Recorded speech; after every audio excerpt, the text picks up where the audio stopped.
So this is going to be kind of a quick video because I just want to keep this moving, you know, like I'm working on a couple of projects, and one of them specifically is kind of related to this video, and I just thought that this might be of some value to some people. So anyway, recently I was going through my closet up here. You know, I just moved pretty recently, and I came across my father's old camera and lenses.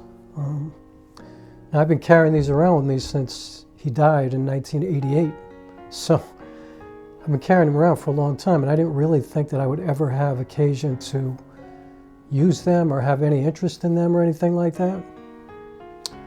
But I don't know. Then the pandemic came, and suddenly I became a filmmaker. And you know, going through the whole thing of learning about cameras and what camera to get for filmmaking as opposed to photography, and lenses and prime versus zoom and all that kind of stuff. My father was a photographer in World War II. He was he was that guy hanging off the bottom of a plane taking photographs when they would drop bombs and stuff like that. And I actually have some photographs of mushroom clouds, which are pretty horrible and pretty amazing all at the same time. But my father was a photographer. So anyway, quick story, you know, I didn't really have a great relationship with my father for most of my life. I'm very grateful that at the end of his life, when he was sick, I was the one who got to take care of him, and we got to make peace with one another with a lot of stuff, and it really meant a lot to me, and I know it meant a lot to him. Actually, the day he passed, he had been in the hospital for about 3 or 4 months, and one night I was leaving the hospital. He was up at Columbia Presbyterian in New York City, and you know, I was there pretty much every day. And one night I was getting ready to leave, and he was laying in the fetal position in his bed, which is something that he had never done before, or I had never seen him do that. And you know, he was very, very sick. I mean, he had cancer. He had a lot of things wrong with him, and he was really living on borrowed time at that point, going through a lot of experimental kind of stuff. So anyway, I thought to myself, you know what? He's going to die tonight. I knew it. So I left the room, said goodbye, walked all the way down the hallway to the elevator to go home. I was living on 95th Street and Amsterdam Avenue at the time, which is about 5 miles from the hospital. Just, you know, a train ride away. But as I got to the elevator, I turned around, I walked back to his room, and he just looked at me and he's like, "What?" I said, "I love you." And he just looked at me and he said, "I know." And the thing was, that was the first time I had ever said that to him in my whole life. And yeah, that night he passed. So I'm really glad that I got to do that. That was a good thing. So anyway, going through my closet the other day, and I see this camera and these lenses. So I took them out. And there were Nikon lenses and a Nikon camera. And so these lenses don't fit on my camera. I have a Sony a6400. It's an E-mount, or what they call an E-mount. And you know, like if you have a Sony camera, you can't just use Canon lenses or Nikon or Fuji lenses. You have to have lenses that fit your camera. So actually, let me rewind a little bit. The first time I saw these lenses was quite a while ago, before I moved. And it occurred to me, like, maybe I could use these lenses on my camera, because at the time I was on my lens journey of trying to find lenses, you know, what's the best for the kind of work that I'm doing, the kind of project that I'm trying to create, projects. And when I realized that I couldn't use the lenses, I just put them away. So anyway, yeah, the other day I saw them again. And I was on my way to a camera repair shop in Pelham, New York, which is right outside the city. There's a guy I met there a couple of months ago who repairs cameras, and actually most of the camera stores around this area, in the metropolitan area, send their stuff to him. When, like if you go to a store to get something repaired, that store sends it to this guy. So anyway, I just went directly to him. I was getting a lens fixed. I had bought a used lens on eBay, and it turned out that it had some kind of imperfection on the glass. Turned out to be mold. It wasn't a big deal, and he was able to fix it. But I brought my father's stuff with me, and I had him look at it, and he was like, wow. He said, this camera's like well over 60 years old, as are these lenses, you know, like. I said, I can't use it with my camera. And he said, all you have to do is get an adapter. And he told me the type of adapter, and I ordered it right there on the spot. And I was able to adapt these lenses to my camera, which I'm using one of the lenses right now to record this. This is a 28 millimeter, so on my camera it looks like 42 millimeters. And you know, this is kind of an intimate subject, so I've learned during my filmmaking journey to shoot myself a little bit closer for an intimate subject. So anyway, this is an f2.8 lens, and for those of you that just sounds like craziness, that's the aperture that creates the depth of field, or the ability for me to make a blurry background. So I set it to f4, so you can see a lot of what's behind me. And actually, there's this camera right there in front of that face, but I have some pictures of it here too. So anyway, I put this lens on my camera the other day, and I started running around using it, and I love the way it looks. I love it. I mean, it's so cool. You know, I've been really interested in Cine lenses and vintage lenses because I'm trying to find something that's not so sharp, you know, not so clinical looking. And, you know, I want lenses that have some kind of character, you know. And here I find my father's bag, and I have a couple of lenses that have tons of character. They have colors. They're not uber sharp. They're all manual. You know, I have to control the aperture manually. I have to set the focus manually. I had to focus this myself. It's not autofocus. It's much harder to use, you know, or I don't want to say harder, but you're more involved. You know, you're more actively a part of the process, which I like. You know, I drive a clutch. I like that. You know, I feel more involved in the process. So, yeah, it's pretty amazing. And I think to myself, how ironic, you know, because now I'm like watching these YouTube videos all the time, and you know, trying to figure out is zoom better than prime and stuff like that. And I've learned subsequently, you know, over time, that I'm more of a prime lens user, which is one focal length, because again, I like to be more involved. So instead of just being able to zoom in and out of stuff, I prefer to move my body. I prefer to think a little bit differently about how I'm going to approach a scene or a shot with what I have, as opposed to just being able to easily create something, which there's nothing wrong with that, but just for me, I prefer to have what I have. And it's almost like I feel like I'm putting somebody else's eyes in my head for the day, somebody else's brain, somebody else's heart when I change lenses. You know, like today is a wide angle lens day where I can see the whole world, or today is a more close-in day, you know, more intimate, like a 50 millimeter or an 85 millimeter day. You know, like it makes me think differently. It gives me a different perspective of the world. And so, funny thing is, you know, I've had a bunch of lenses. I bought a bunch of lenses cheap on eBay because, you know, I'm not trying to spend a whole lot of money as I'm just learning this, you know. I mean, I already made a feature film on my phone over the last 2 years, but now I'm really learning how to use my camera. So after a lot of buying and selling, I have the Sigma 16 millimeter, so it's a 16 millimeter wide lens. I also have a Samyang 12 millimeter, which is ultra wide. And I have a Sony 35 millimeter f1.8, which is kind of similar to this lens, but it's a little bit closer. So it turns out that my father's two lenses are a 28 millimeter and a 50 millimeter, which are the two focal lengths that I'm missing, that I've been looking to buy on eBay. And I open up his bag and there they are.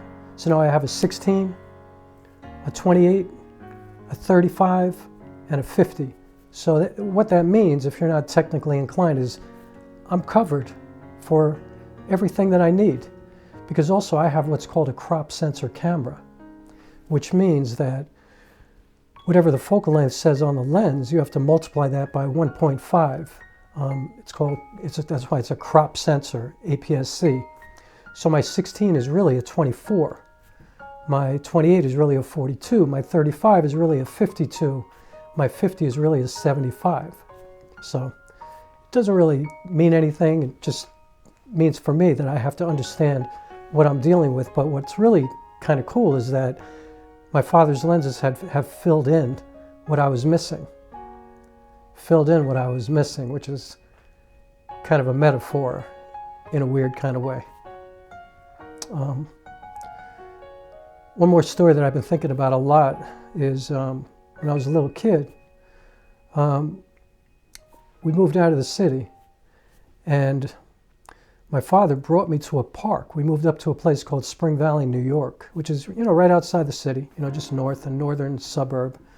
But Spring Valley, to me, is a very special place. It's one of the only truly diverse suburbs around the New York City area. There are some, but this was the only one in Rockland County, pretty much, other than maybe a place called Nyack. But Spring Valley was, to me, a very unique place, Suburban, but very urban at the same time. And my father dropped me off at this park called Memorial Park.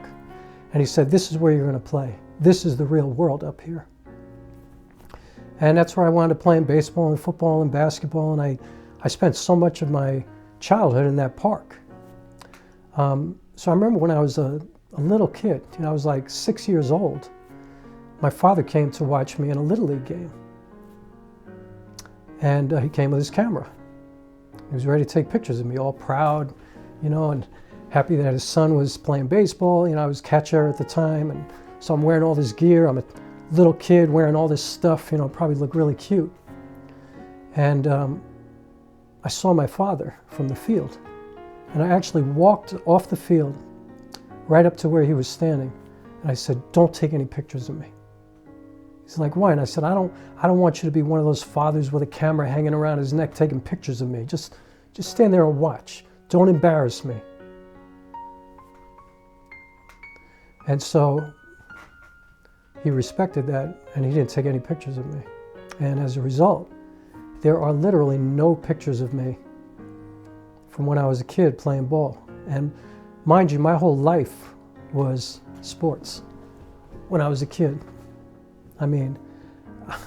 I was an athlete, I was an artist. Like, I taught myself how to play the guitar when I was 5 years old, but I was kind of embarrassed about it because, that's not what boys did, It was stupid, but I used to hide my guitar in my room. I used to practice all the time. I taught myself how to play piano. Wherever I'd find a piano in a school or something like that, I'd sit down and I'd play it, but I didn't want anybody to know. But I was proud of my sports, and I was a really good athlete, but I never allowed my father to take my pictures. And I'm telling you, from that age, 5 or 6 years old, all the way through high school, college, although he didn't really get to see me playing college because I was away in Colorado, and he wasn't close by, obviously, but there are no pictures of me other than maybe some pictures from the newspaper or something like that, but no photos from my father or my mother or anybody, because I didn't want them. So there were very few pictures of me as a kid.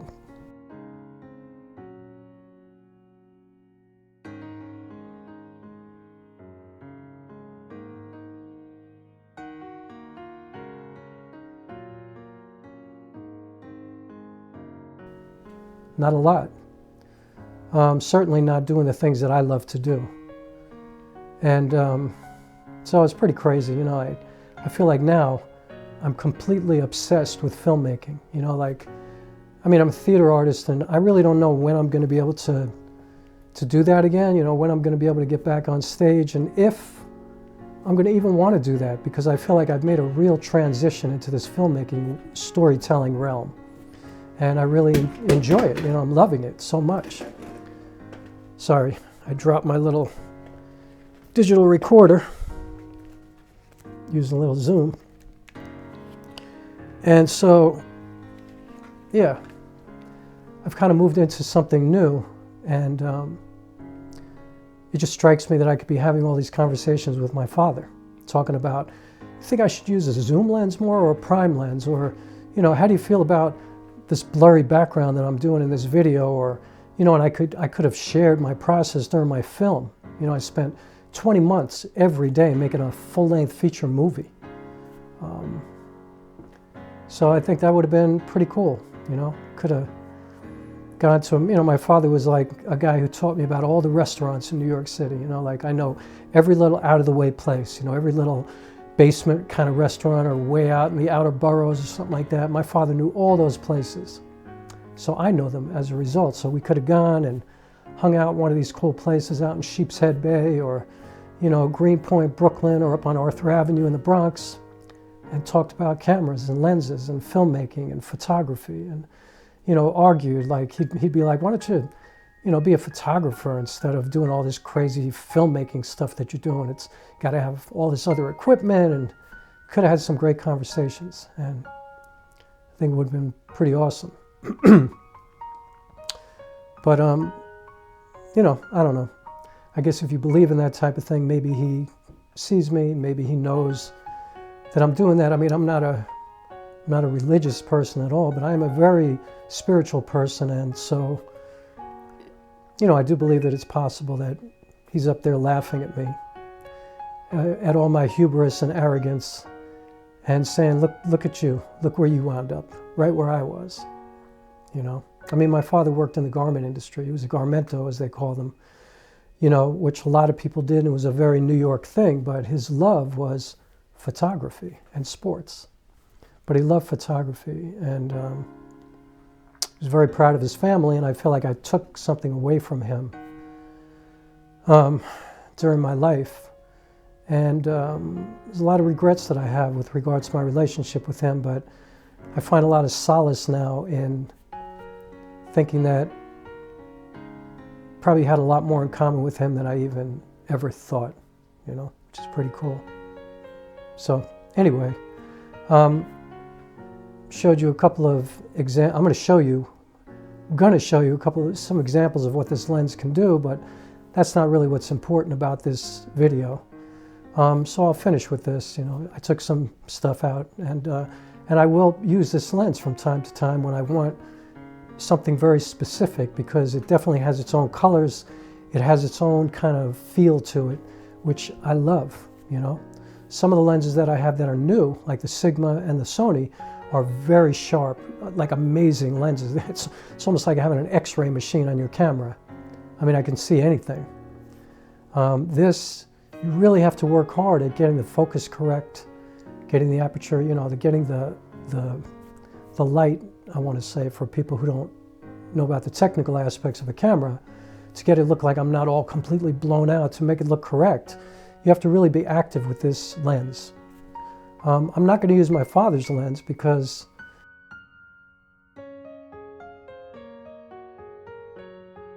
that lens used film. However, and I'll finish with this. So when I went to Pelham that day, and this guy was looking at the camera for me, he got it open because I couldn't get it open, it was stuck. And he opened it up, and there was some film that had just been finished. And he goes, you got to get this done, you know. See what's in here. So I got to find a place that develops film. I actually found 2 other rolls in his bag, and so I have no idea what's in there. And if I find something amazing, I'll share it with you, but whatever it is, it'll be amazing to me, because it'll be something through my father's eyes. And so, like I said, every time I put a different lens on my camera, I feel like I'm looking through somebody else's eyes. I'm attaching my eyes and my soul and my heart, my perspective, my person, my me, into something else, you know. And now when I use my father's lenses, I feel like I'm collaborating with him in a weird kind of way. So that's it for today. Thank you very much for watching. If you like this, give it a thumbs up, please. I never thought I'd be saying this, but I do want to be able to grow this channel. So give it a thumbs up for me. I would appreciate that. Subscribe if you're not subscribed. I would greatly appreciate that as well. And keep coming back, because I'm going to keep trying to contribute something meaningful every week. And that's it. Hope you're well. Hope everybody you love is well. And if not, my heart goes out to you. Take care of yourself and take care of one another. And I will see you on the next one. Peace.